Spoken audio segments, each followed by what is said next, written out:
सबसे बड़ी बात है कि जो अभी जो हम लोग बरसात के समय से गुजर रहे हैं, सब जानते हैं कि इस समय में हम लोगों के यहाँ जल की अधिकता रहती है और अधिकता अब एब्सोल्यूट टर्म में हम अधिकता नहीं कर सकते। और कृषि बिना सिंचाई के कृषि में उपलब्धि सोची नहीं जा सकती। तो उस मायने में खास तौर से ग्रामीण अर्थव्यवस्था जो इस प्रदेश के और हम लोगों की सरकार जो मुख्यमंत्री नीतीश कुमार जी के नेतृत्व में पिछले लगभग 1.5-2 दशक से काम कर रही है, इसके प्राथमिक उपलब्धियां होती हैं उसको ये सूचना एवं जनसंपर्क विभाग द्वारा आयोजित प्रेस वार्ता के कार्यक्रम से आपको भी बताते हैं और आपके माध्यम से बिहार के लोगों को भी बताते हैं। आप सब जानते हैं कि जल संसाधन विभाग एक महत्वपूर्ण विभाग है और वो इस मायने में है कि एक तो भारत अलग कृषि प्रधान देश है, लेकिन भारत जितना कृषि प्रधान देश है उससे अधिक बिहार एक कृषि प्रधान राज्य है, क्योंकि यहाँ अधिक से अधिक आबादी कृषि पर निर्भर करती है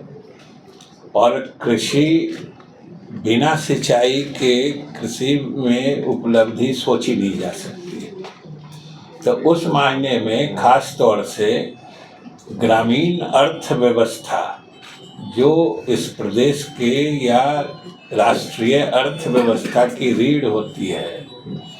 उसको मजबूत करने के लिए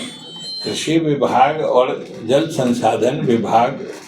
पर पूरा ध्यान रखा जाता है।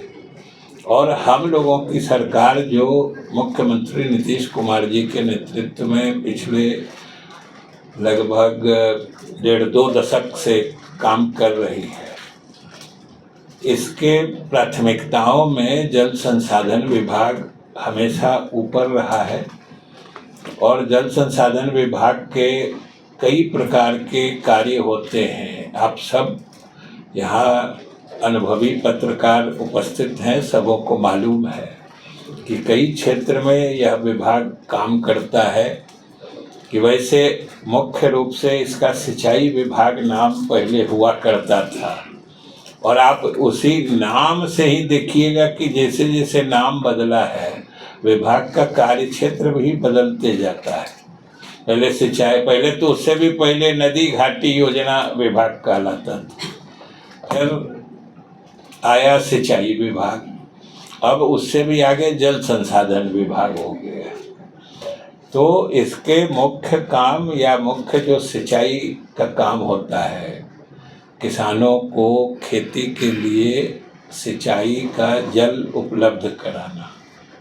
और दूसरा जो खास तौर से ये पूरे देश में बिहार के साथ मैंने एक तरह से समझिए कि खास समस्या है,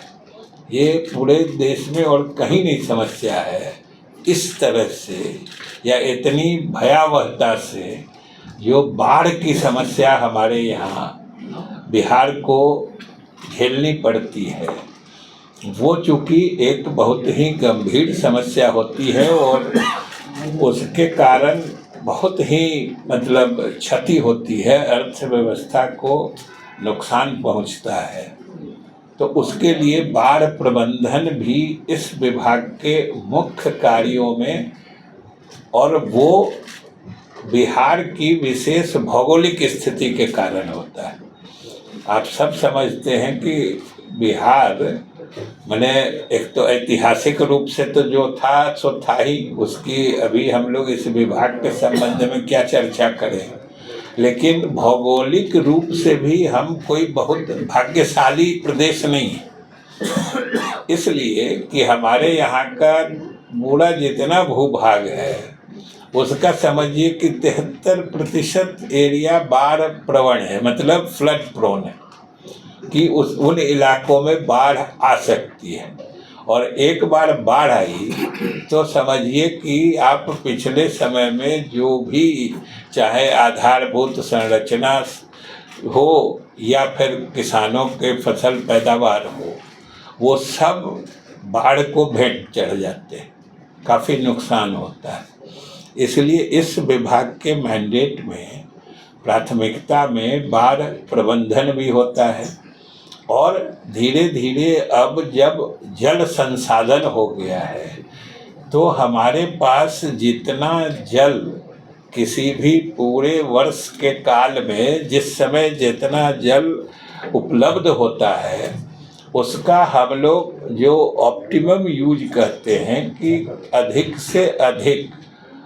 जो लोगों के हित में उसका कैसे उपयोग कर सकते हैं, ये भी देखना इस विभाग के मैंडेट में धीरे धीरे आ गया है और हम लोग उसके लिए भी करते हैं। जिन क्षेत्रों में या जहाँ पे खेती योग्य ज़मीन है लेकिन सिंचाई के लिए जल का इंतज़ाम नहीं है, वहाँ पर हम लोग अतिरिक्त जल वहाँ पर पहुँचाने का काम, चाहे कैनाल बना के हो, चाहे वेयर या चेक डैम बना के हो, ये सब काम हम लोग कर रहे हैं। और मुझे आपको बताते हुए प्रसन्नता हो रही है कि बाकी उसमें अलग अलग विभाग के भी काम बटे हुए हैं।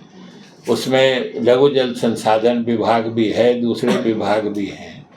लेकिन उसमें के काम का जितना हिस्सा जल संसाधन विभाग को, वैसे हम नोडल विभाग हैं, लेकिन जितने काम का क्रियान्वयन हमारे विभाग को अपने त्याग करना था, उसमें लगभग हमारी उपलब्धि 96-97%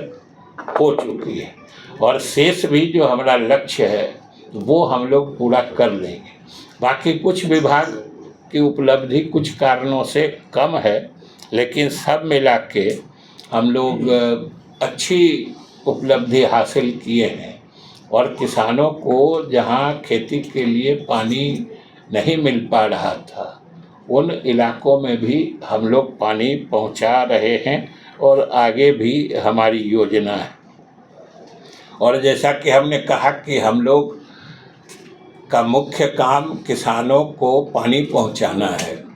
और पानी पहुँचाने में दो चीज़ होता है जो हम लोग सिंचाई का पानी देते हैं। एक तो होता है अतिरिक्त सिंचन क्षमता का सृजन, जो कहते हैं कि एडिशनल इरिगेशनल पोटेंशियल क्या हम लोग इंक्रीज किए, कितना बढ़ाए, तो वो एक मोर्चे की उपलब्धि होती है। और दूसरा होता है कि सब लोग जानते हैं कि हमारी नहरें या कैनाल जो भी होती है ये कच्ची होती है,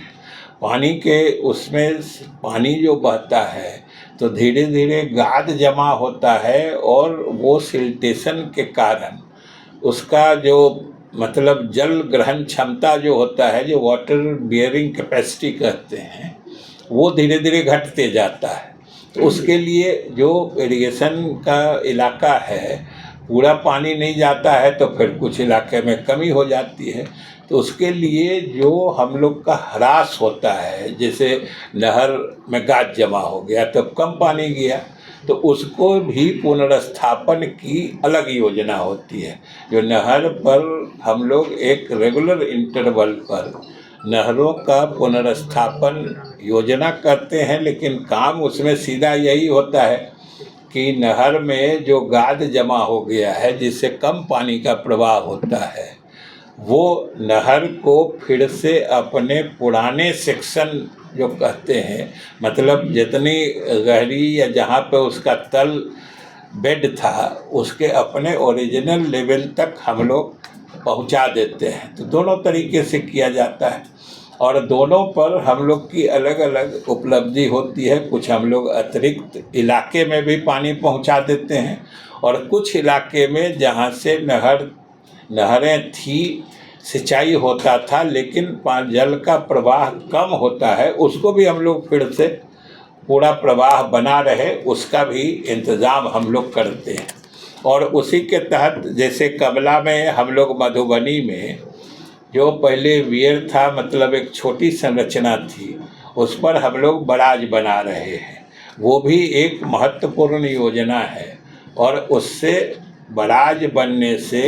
वहाँ पर किसानों को सिंचाई के लिए समझिए काफ़ी मतलब सुविधा होगी। और लगभग 29,000 और 550 मतलब 29,000 मतलब हेक्टेयर में वहाँ सिंचन मतलब सुविधा उपलब्ध होगी। ठीक है। अब हाँ, और इसी तरीके से है पश्चिमी कोसी नहर परियोजना भी है। ये समझिए हम लोग लगभग 2372 करोड़ रुपए की लागत से कर रहे हैं। और ये जब पूरा इस्टेब्लिश हो जाएगा तो उधर मधुबनी के और दरभंगा के इलाके में जो भी पंडौल, बासोपट्टी, खजौली इस सब इलाके में लगभग 1,87,000 हेक्टेयर एरिया में ये सिंचाई सुविधा उपलब्ध होगी। और इसके अलावा हम लोग अपने कैनाल सिस्टम का इफ़ेक्टिवनेस भी बढ़ाते हैं। एक तो दो चीज़ होता है, एक तो जो बेड पे गाद जमा होता है और साइड से जो क्षरण होता है, वो जो स्लाइडिंग पानी मिट्टी गिरती है तो उससे भी नहरों का नुकसान होता है। तो उससे बचाने के लिए हम लोग नहरों में लाइनिंग काम कराते हैं। लाइनिंग मतलब होता है कि नहर के दोनों साइड्स में हम लोग पक्का स्ट्रक्चर मतलब ईंट का या दूसरा कोई स्ट्रक्चर लगा देते हैं जिससे इसके किनारों का क्षरण नहीं हो। और वो क्षरण होने से भी उसका सिंचन क्षमता घटती है। तो उसके हिसाब से हम लोग उसके भी क्षमता को बरकरार रखने का काम करते रहते हैं। सबसे बड़ी बात है कि जो अभी जो हम लोग बरसात के समय से गुजर रहे हैं, सब जानते हैं कि इस समय में हम लोगों के यहाँ जल की अधिकता रहती है। और अधिकता अब एब्सोल्यूट टर्म में हम अधिकता नहीं कर सकते। ये भी अगर तुलनात्मक दृष्टि से देखें तो पिछले समय में ये जल की अधिकता भी अब वो नहीं रह गई है जो पहले हुआ करती थी। क्योंकि आप सब जानते हैं कि अंतर्राष्ट्रीय मानक पर जो पहले हम लोग वाटर सरप्लस स्टेट में थे, माने जिसको हम लोग प्रति व्यक्ति जल उपलब्धता के यूनिट से इकाई से मापते हैं, वो अब हमारे यहाँ भी धीरे धीरे घटता चला गया है। और वो अब हम लोग मतलब स्ट्रेस्ड कैटेगरी जो है, जब प्रति व्यक्ति एकदम ज़रूरत के मुताबिक ही जल उपलब्ध होता है, अगर ज़रा भी ज़्यादा उसकी मतलब मिसयूज़ हुआ या सही ढंग से उपलब्ध पानी का हम लोगों ने प्रबंधन नहीं किया तो पानी की बड़ी समस्या उत्पन्न हो सकती है। उस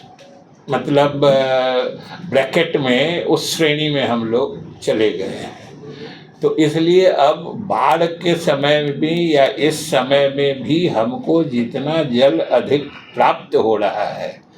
उस जल का संचयन कर संग्रह करके अगर हम कुछ उपयोगी कार्य में नहीं लगाएं तो ये जल हमारा बर्बाद हो जाता है। और जल की जो भी उपलब्धता है उसका सही उपयोग हम लोग नहीं कर पाते।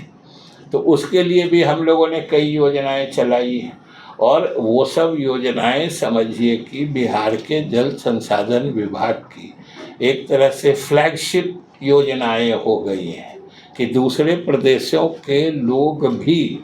इन योजनाओं का अध्ययन करते हैं। कि अभी आपने देखा होगा जो हम लोग गंगा जल आपूर्ति योजना, जो हम लोग जल जीवन हरियाली कार्यक्रम के तहत जो अभी के समय में अधिक जल आता है उसको लिफ्ट करके उद्वह करके दूसरे शहरों तक, जैसे अभी हम लोग गया, बोधगया, राजगीर में पानी पहुंचा दिए। जो अभी वाटर सरप्लस है, अगर हम लोग नहीं इसको लिफ्ट करें तो सब समझिए कि गंगा नदी होते बंगाल की खाड़ी पहुंच जाती है। तो इस पानी का भी हम लोग अच्छे से अच्छा उपयोग कर सकें, इसके लिए जो गंगा जलापूर्ति योजना है वो आज बहुत सारे दूसरे प्रदेशों के लिए भी उदाहरण बन गया है और उसके माध्यम से बाकी तो पानी की मात्रा दूसरे इलाके में जा ही रही है। जहाँ जहाँ पेयजल भी संकट होता है उनके लिए भी गंगा जल उपलब्ध हो रहा है और इसके दूसरे चरण में हम लोग अन्य शहरों में भी इस योजना को पहुंचा रहे हैं। इसी तरीके से ये चूँकि एक सफल योजना रही है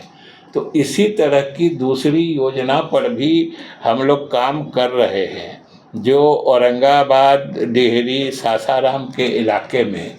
सोन नदी से भी हम लोग जो सरप्लस या अतिरिक्त जल उपलब्ध होता है उसको ट्रांसफ़र या लिफ्ट करके उन शहरों में भी हम लोग पानी पहुंचाने की व्यवस्था कर रहे हैं। और जो भभुआ मोहनिया का इलाका है उसमें भी हम लोग का चूँकि दुर्गावती जलाशय, ये भी आप समझ लीजिए कि ये भी हम लोगों के नीतीश सरकार की इतनी बड़ी उपलब्धि है जो आप तब समझिएगा जब आपको ये याद कराया जाएगा कि इस योजना की बुनियाद शुरुआत बाबू जगजीवन राम के समय में आज से 40-45 साल पहले की गई थी, लेकिन हम लोगों ने पिछले समय में इसको पूरा करके जलाशय का काम और नहरों का काम भी पूरा करके इससे किसानों को भी पानी दे रहे हैं और इसके जलाशय में जो सरप्लस वाटर